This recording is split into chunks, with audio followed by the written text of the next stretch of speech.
several years ago, about a decade ago, I was introduced to a concept I never had even really thought about. And it was this idea of a spirit of striving.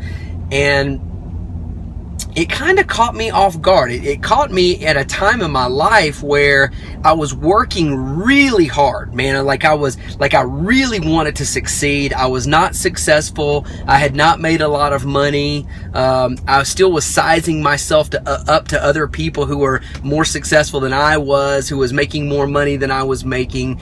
And man, even though I was working on a plan B, I was like the rat in the rat race in my plan B. Some of you guys can identify with what I'm talking about right now. Like, we usually think about the rat race lifestyle being our job. But what I was experiencing was being like in the rat race in my plan B, in the thing that I was hoping was going to set me free and deliver me. And I see a lot of people doing that right now, and it's why I wanted to do this scope, because I have a number of coaching clients, and I'm sensing this really deep desire. They want to succeed, like they really want to make it, and I believe that some of them are going to. I believe that all of them can.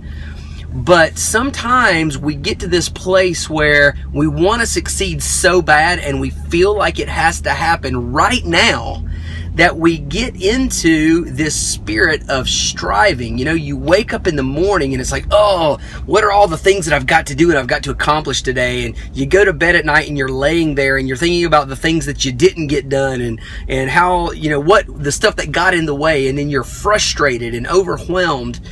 And I know that feeling, but I started to ask this question: where does that come from? Where does the spirit of striving come from? I identified it through a coach for the first time about 10 years ago, and I've never asked that question, where does it come from? Like, I was aware that it existed, that it was a thing, and I had experienced it for myself, and I'd witnessed other people experience it. But I've been asking the question in the last week, where does that spirit of striving come from? Where does that feeling like a gerbil on a wheel all the time, even in our plan B, even in the thing that's supposed to be setting us free? It's supposed to kind of like be our escape hatch from the real world or from the job. And I think that I've discovered where it's come from, and I want you guys to spend some time thinking about this for yourself. I believe that the spirit of striving comes from, at least in part, I'm still in the process of thinking this through, but at least in part, I believe that it comes from a scarcity mindset. I think it comes from a mind that believes, if I don't get it today, it won't be there tomorrow. If I don't get it in this season of my life, I won't be able to get it in the next. You see, a scarcity mindset causes us to believe that everything is limited, that money is limited, that there's a limit on who can be successful and who can't. There's also scarcity mindset I see a lot in the personal development coaching space. A lot of people think that there are only some who have wisdom and knowledge to offer. Only some have something that they can teach. I come from now, and I've had to grow into it, I've had to mature into it, but I embrace and come from now an abundance mindset. I believe that wisdom and knowledge is available from every single human being. I believe that money, or the ability to get gain, will always be here. I don't have a mindset that says there's not enough resources. And some of you have that mindset still, and it's causing you to have this spirit of striving where it's like, I gotta get the nut right now. I've got to make it happen in this season of time, and if I don't, it's not going to happen.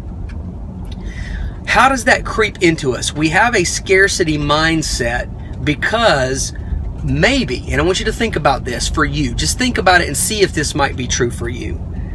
I believe that it's possible that it comes from the fact that we begin to set goals in life that are outside the scope of what it is that we truly value. We allow the value systems of the world and the value systems of other people to come into play in our own goals.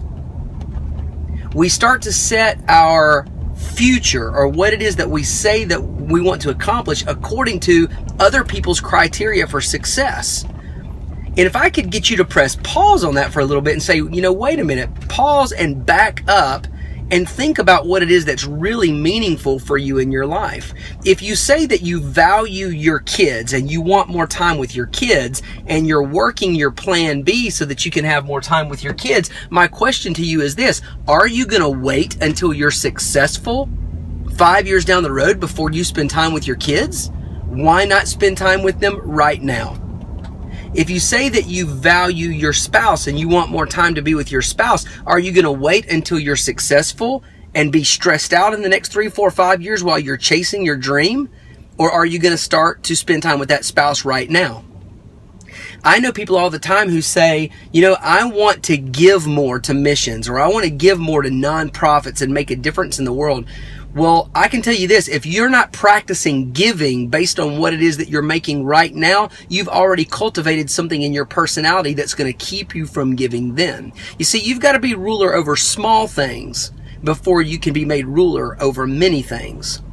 So if you're in that spirit of striving right now, where you feel like the rat on the wheel, not just in your job, but maybe even in your plan B, where you feel like you're always struggling, for that next level in your company, or you've got to make so much money, before you're successful, and you've just got to find a way to get there, and it's causing a frenzy inside of you, I want you to consider the fact that it could come from a scarcity mentality, and that scarcity mentality might be created in you. That little bit of a schizophrenia that's going on could be because you've set goals for yourself that are outside of the scope of what it is that you truly value, your own personal value system.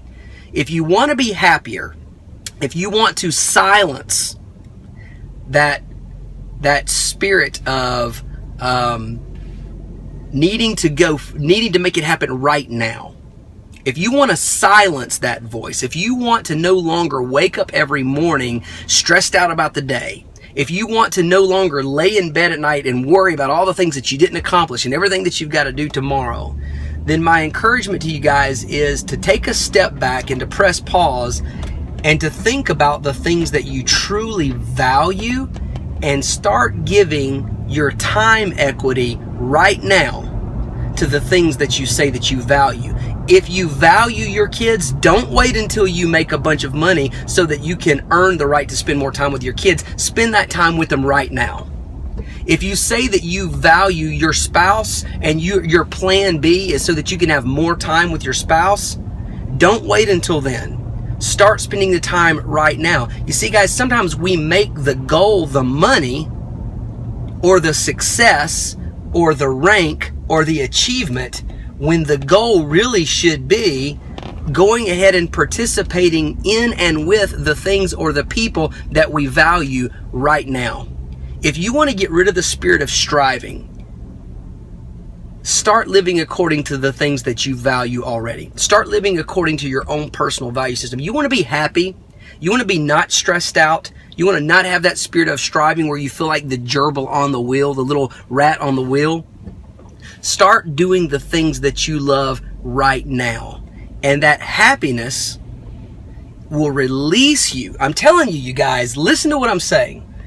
The happiness that you will experience just from doing the things that you say that you want to do anyway will release you from the stress that will cause you to be more creative in your thinking. You'll be more imaginative. You'll be happier. You'll be more well-rested.